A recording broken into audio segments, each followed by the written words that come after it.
Let me show you how it's done. Welcome. You are listening to The Drop, podcast on business, tech, and influence. I am one half of The Drop, Tam Danier, head of strategy. I lead insights and product. I focus on tech, in particular, solutions that solve real-world problems. And I'm here with... My name is B. Pagels Minor. My pronouns are they, them, theirs. I have been a product manager for over a decade at some of the world's most well-respected companies like Sprout Social, Apple, and Netflix. I've led teams that built important parts of the App Store, launched games at Netflix, built listening at Sprout Social. All in all, my DNA is fully being a product manager.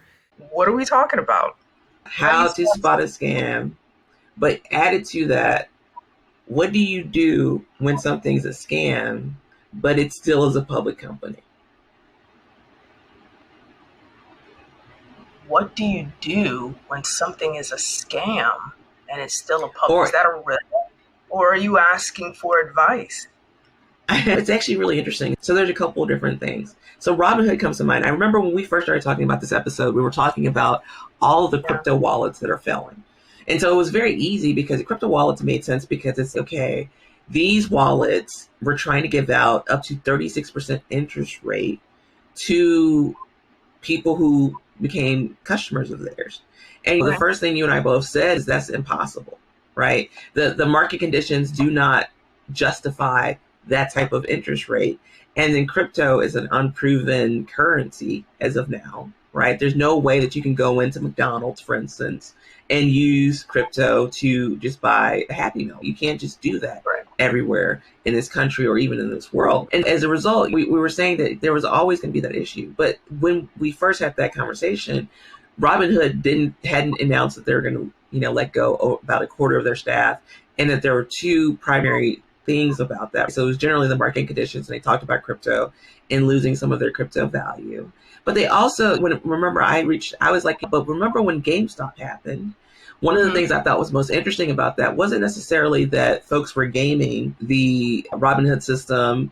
It was the fact that Robinhood had to suspend trades, right, of certain stocks because their creditors, the people who give them credit, said that they weren't properly capitalized and they were too risky. And so that's something that's very interesting about that, because if you go back to the crypto collapse, it essentially goes back to one firm. So one firm that was both loaning out funds to all of these different crypto wallets and also was taking loans from those particular organizations. And so it comes back to this idea that perhaps it's not simply whether crypto or any type of new technology is a scam. It goes back to this, again, fundamental idea, which is, do you have the proper capitalization to be successful fiscally, right? Are you too risky? Because ultimately, any startup, any company, if you can't prove to banks and institutions that you could be credit worthy, you're gonna fail as well, because that's one of the chief ways that we've taught people to build their businesses. Isn't that what a scam is? Something that's too risky but marketed as a great opportunity. I think that's where the scam playbook lies. There's the story of Robinhood or these singular investors in crypto smacks in the face of being decentralized. What's decentralized when Coinbase, Voyager, when these are the main, when Three Arrows Capital is one of the biggest players, when Sam Bankman-Fried is the biggest investor in there. What's so decentralized about that? Because you're within these very confined playgrounds. Just to level set on some context of things that are in the news, and I don't want to go into all the details. You're probably going to have to Google this for those that are listening. It's not really a news podcast, but the Terra Luna fail. This is this tether destabilized and caused a crash. There was Celsius, who was over leveraged in risky crypto investments. They filed for bankruptcy protection. They share attorneys with Voyager, who also filed for bankruptcy protection for very similar reasons. Three Arrows Capital defaulted on loans made by Voyager. This is why Voyager crashed. Insider trading, someone just got picked up for that. Solana lost $190 million in a massive hack. Nomad claimed $200 million. Forsage, didn't hear of this one, but a decentralized smart contract platform accused of a $300 million Ponzi scheme by the SEC.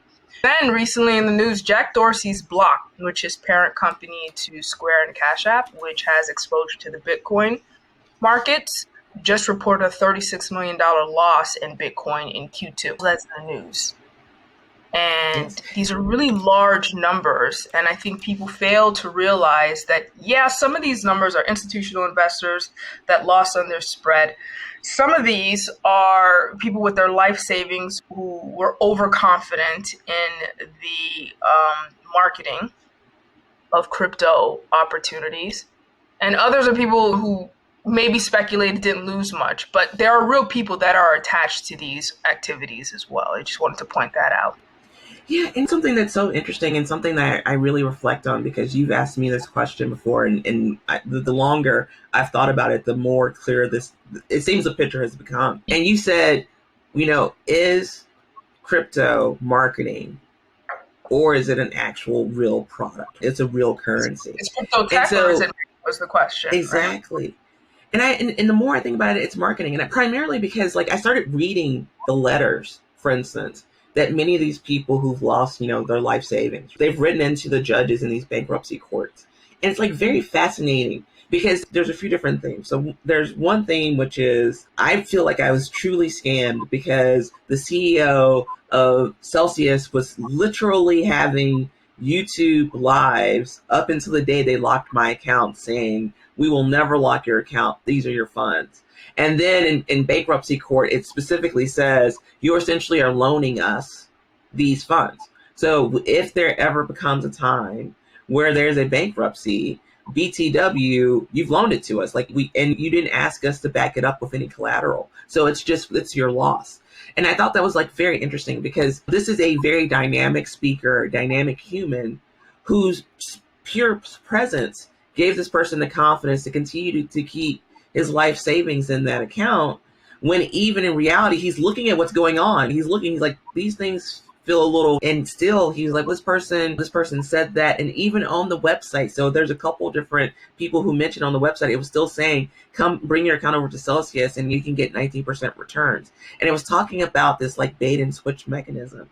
And I would say the same thing for Voyager. So for instance, for full disclosure, I was a Voyager customer. Thank goodness. I took all my money, pretty much all my money. I left a little change in there because I'm curious. I am a risk taker, as we've talked about many times, Sam. I'm much more of a risk taker in some ways than other folks. And Voyager, again, I was a customer. I remember even once they locked down accounts, you could still see the little taglines about what interest rates you could get. And so it was saying do USDC. It was saying if you bring your funds over, you can get Voyager credit. It was still advertising their Voyager debit card, which, by the way, when a organization that, again, is supposed to be anti-traditional markets decides they want you to give you a debit card and you're going to get points for your debit card, that doesn't make sense. What are you doing? Why are you trying to be a part of more of my life? You're just supposed to be this organization. I don't know. Amazon and Apple Play. I want to get you to the ecosystem. I get why they want you in their life. They want you to hand over their money. What was the interest rate that they were promising still? What are they promising? So for theirs, they had all their standard interest rates there. So I think the highest interest rate was maybe for their Voyager token. I want to say it's maybe in the double digits. But their USDC was 9%. And then a lot of the other ones were 1%, 2%, 3%. Because each one of the different cryptocurrencies, each one of the coins had their own thing. And it was really interesting because for many customers, and again, for many people, they were able to maintain that. You were getting those deposits each month, even as it's very clear this default was happening. So they were still advertising to individuals, bringing people in, even though there were already reports of the imminent collapse, because it was very obvious that this one is going down, so then this other one over here is going to go down as well. And so again, I finally have a clear answer to your question, because I'm I think it's marketing now. There's no question in the current state, because I've told you, I do believe that there's an interesting idea, there's an interesting concept about crypto, right? And it's not useful necessarily for folks like us who are in the United States or folks who are in Western Europe or Australia, the folks that are in countries that have very stable currency. And I should say stability is relative, right? It is relative no matter who you are, because To me, stability is it doesn't drop 5%, 10%, 20% in a day commonly, right? For us, someone else dropping 1% could be too much. So I think that there's like always that little bit of variability there. But if you're in a country like Venezuela, for instance, where with the political upheaval that has occurred there, where it's been very difficult for currency to have any type of value from day to day, I can see how a decentralized market like a cryptocurrency could be very useful. Oh no, listen, I would challenge that. I think that the US hype around crypto, as you said, and I think we're speaking individually. I don't think there are individuals that would side with the idea that they can stomach a downturn in crypto. They were overexposed. But if the US is a leader in innovation and other countries are looking to us, we've diluted them. Look at the reference of El Salvador, who is at risk of default because of their overexposure to crypto. Doubled down on his crypto holdings because he doesn't want to look like a failure. And the people are suffering for that. So I don't think that it's not good in one geographic location. It's an excellent idea in another. I do think that crypto is good for a certain kind of people or certain kinds of things that you're playing around in. I want to say that one thing I would say is that it's not that I'm not an early adopter or I'm not a risk taker. I'm absolutely a risk taker. These are not the kind, where I'm from, we don't do things like this. Give money to anonymous hustlemen. And that's exactly what was going. This had all the markings of a hustleman. Hearing things like 18%, these are loan shark numbers. And where I'm from, you might give your money to a loan shark knowing this is a hustleman, but at least you know who the hustleman is. I know who to come after if that thing comes missing. This idea of, hey, bro, cool website, hold my money, is something that I would never get into, which is essentially what Voyager is. In the eyes of the law, this is not a bank. Even though they operated like a bank, it was not FDIC insured. There was no assurance that you were going to be getting any return. This is essentially Hustleman on the internet. And in the eyes of the law, that's exactly what they're going to look at these cases. What's so interesting about that is I say yes and no. So what's really interesting about the law, right, this society, is that the law usually has to evolve to meet society's needs. And so this is going to be a very interesting point, right, because there's so much of an outcry that legislators may literally legislate that there might be actual agreement for once, like amongst everyone, that there has to be a law here. And so that's the thing that's like very fascinating about all of this, is that the absolute failure. So let's get back. I think it's gonna happen. I think it's going to happen because imagine if you are someone, especially if you're running for election in a state or city or like in one of those places that really was gung-ho about it, where the mayor got up there and said, we're going to be a crypto city. And then all of this went down. How are you going to get reelected if you don't say, we're going to pass laws, so this is never going to happen again? So I just feel so it goes back to this general idea that we talk about a lot on the podcast, though, is that there's like business fundamentals that we're just missing. Because again, we've talked about the fact that there's a danger in VCs being able to write blank checks to different companies. There's a danger in banks writing blank checks to different companies. You look at the idea, you go, I think that's a good idea. Let me give you millions or potentially even billions of dollars to develop this idea without thinking through how do we actually sustain this? And this is something that you talk about in your product market fit philosophy, right? Because your product market fit philosophy, which differs a little bit from mine, includes this idea of how can we build this profitably? And so in all of these examples, the strategy was let's borrow as much money, let's spend as much money as it takes to get these people in here, and we'll figure it out later. And if someone had stopped for 1 second and said, but we've created this very intricate system that is not deregulated. Well, I should clarify. It is technically deregulated, but it's not decentralized. And as a result, we can't survive if there's any true large fluctuations in our market. I would argue that it was not like a product market fit in search of that they were failing fast in order to get to. This is more of a Theranos. Mathematically, you are not paying people 18%. You are not yielding that on their holdings. When you use marketing gambits, hey, Celsius developed a feature called HODL, HODL, that it was a mechanism to capitalize on this idea like we're not going to sell, and would force people to hold their holdings into the Celsius accounts.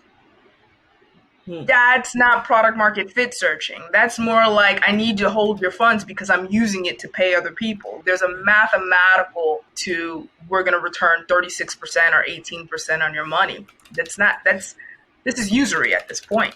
Right? Wait, so just to be clear, because I just want to make sure I understand how this future worked. So with this particular future, you had to opt into it, or was it just automatically there? No, it was an opt-in, but it was promoted like this to toggle.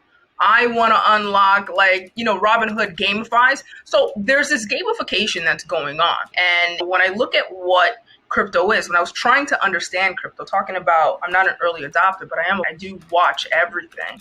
Mm-hmm. And especially something that's coming in the tech space, I need to know about it. The question comes up, is this tech or is marketing? But before that question, the biggest question to me is, what is this? And I would come across stories of bodegas in New York swapping out lottery machines for crypto machines. And I'm saying, why would a bodega owner who's getting passive income on lottery machines switch to a Bitcoin machine? Why am I seeing Bitcoin sold at gas stations? This is like a casino, right? So that was the one category that I put it in. And then I'm seeing this kind of promotional influencer aspect to it as well. They're paying celebrities. I don't remember which firm it was that invested in being a sponsor for the Nationals, a baseball team. FTX Arena, there's the crypto arena. There are all these very performative marketing tactics it's very familiar with. That's not tech, that's marketing. So there's that category. So crypto takes on a lot of personalities of other industries, of which are currencies. By definition, not a currency. So if you were to ask me, like, what's going to happen, these lawsuits that are happening, the bankruptcy filings that are going on with Celsius and Voyager, I don't have hopes. And I don't know if I have high hopes for regulation to happen immediately. Congress is a little bit distracted. While the crypto industry lost several billions of dollars, and that may be hugely impactful to individuals, this does not reverberate into the larger or broader economic system or the financial system.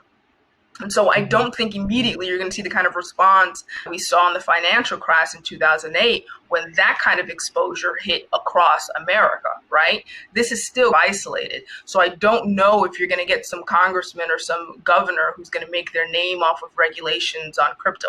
Not just yet. It's going to take a couple more grannies to get their life savings wiped out before somebody wants to make their name on this. Or it's going to take a whole lot of activism from the crypto community. It's not going to be without great expense. But I also believe that if regulation does come, it is the end for crypto as we know it today. What's so interesting about what you just said here, I feel like there's a couple of things here that I think are very fascinating. So first and foremost, one of the things you mentioned was like you were seeing some of the principles that were in other industry, like in other products being applied to this. And so there's something there, I think, to this idea that there are just certain things that just don't work across certain industries, especially from a regulatory and compliance perspective. You can't just gamify finance. You can't just gamify healthcare, for instance. Like there has to be some, you have a different responsibility as a company, as a product team, as a sales, like there's a different responsibility, I think, when it comes to these different things, because to the point, like I'm literally imagining an American Greed episode for Celsius, because there's going to be an American Greed episode for Celsius. Oh, I can't wait. And they're going to have all of these sweet ladies. There's one of the letters I read or I read about was from a woman who is on Social Security. And she was just so enamored with the returns that they had talked about that she decided to take the risk because she wanted to stretch her Social Security check.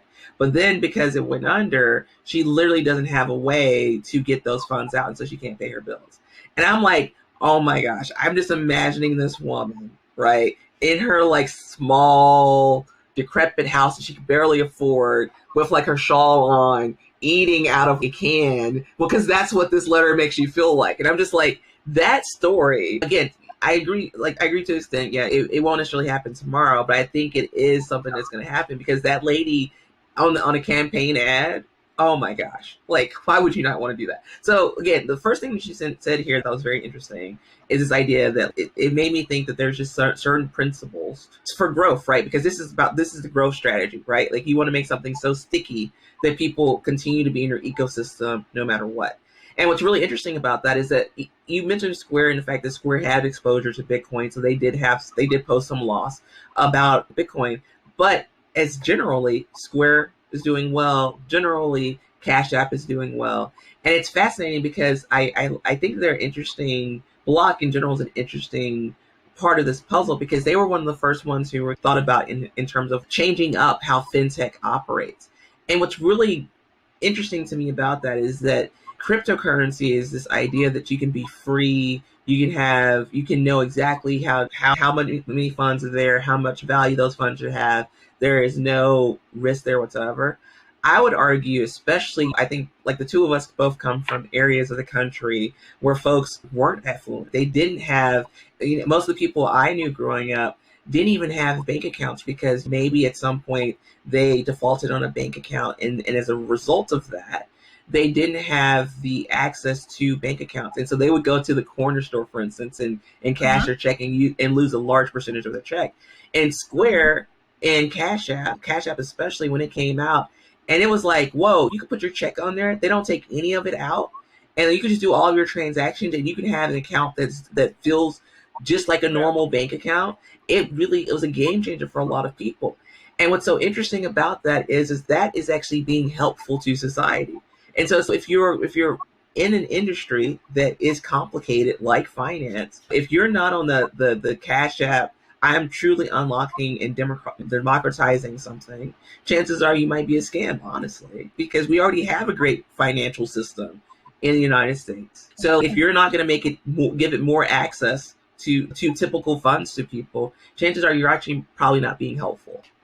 So here's the thing, though. I don't believe that regulation is going to come and save the crypto community because all it needs is a couple more scams and then it will decrease the desirability of crypto and there will be no need for it. The regulations that we have, let's go back to 2008 and the financial crash and all the regulations that happened, Dodd Act, consumer protection.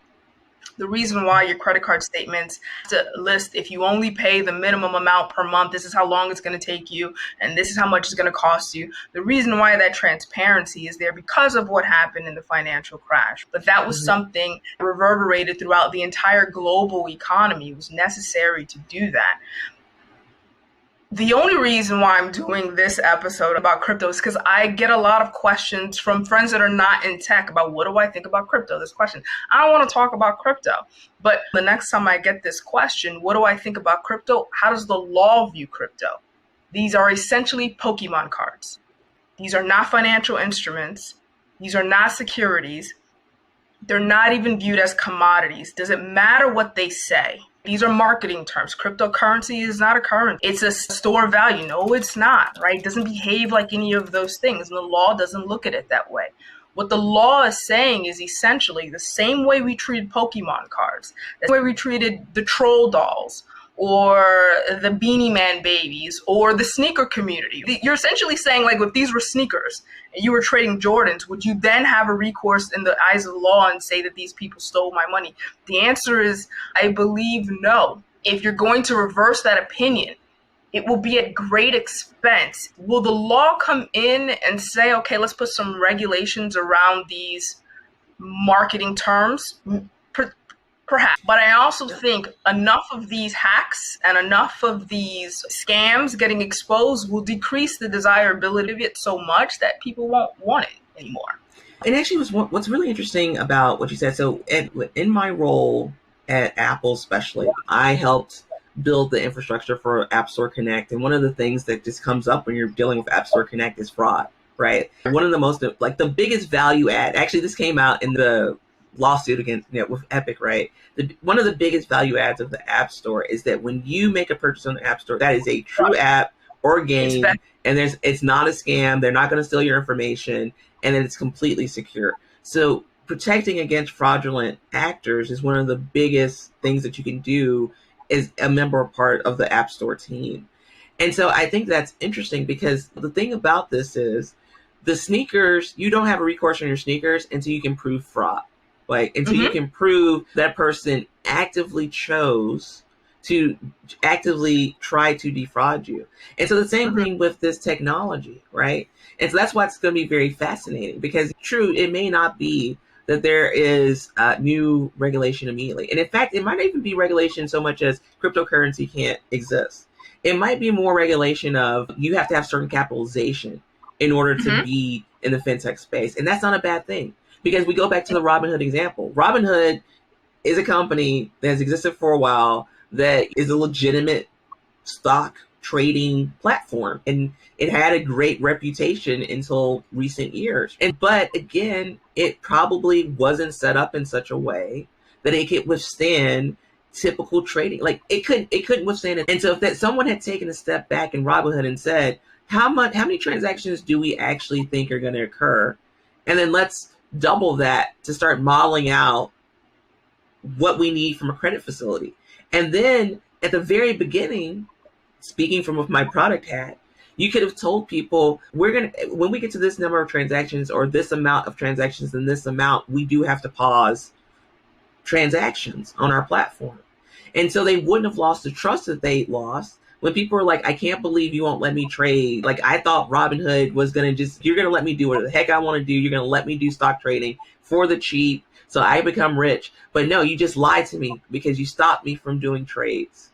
And so that goes back to this like very simple ideas. Like, how do you maintain trust when you are potentially a legitimate enterprise, but you don't plan effectively for the growth that you've decided to spur by gamifying in an industry that is much more difficult to control? Here's a prediction. You've been talking a lot. You think that regulation is going to come and save the day for crypto. It's going to bring some regulation. It's going to clean out the bad guys and all of that. There was a time when I thought that as well. I'm a bit short on that.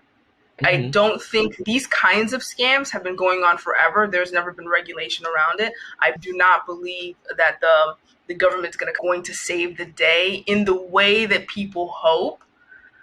But I also think that if it does, it will change the way crypto operates, and that may change the players as well. Here's a question. Here's a prediction. Block is a publicly traded company. Their sole purpose is to return value to its shareholders. And it lost $36 million in Bitcoin in Q2.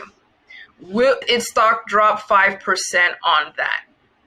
Will its shareholders pressure Jack Dorsey to exit Bitcoin? Is that one way we're going to see the death of crypto, when publicly traded companies are implored to not expose themselves to things this risky? I think that this actually might be a good thing, because I do think that, let's say if crypto is going to survive in some, so it's going to survive in some form. And one of the things that people have always said is that if it has any hope of surviving, is that it has to become more efficient, less environmentally negative, all those different types of things. And so that might be, whatever crypto comes out, the one that survives might be the one that actually starts to like really solve that. I'm going to say that if crypto or Bitcoin specifically continues to be a loss for Block, either if he doesn't make the decision himself to divest in it, the boards will be calling for his dismissal like they did at Twitter.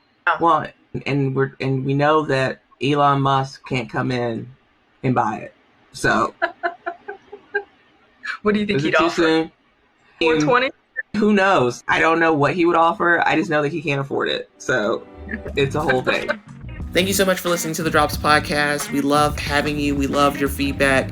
Please do connect with us across social media. We are the Drops Podcast on Facebook, Twitter, and TikTok. And we also have a great email, thedropspodcast@gmail.com. You can send in any questions that you have, and we definitely would love to answer them on the podcast. Feel free to ask just about anything, because we have experienced a ton of different things.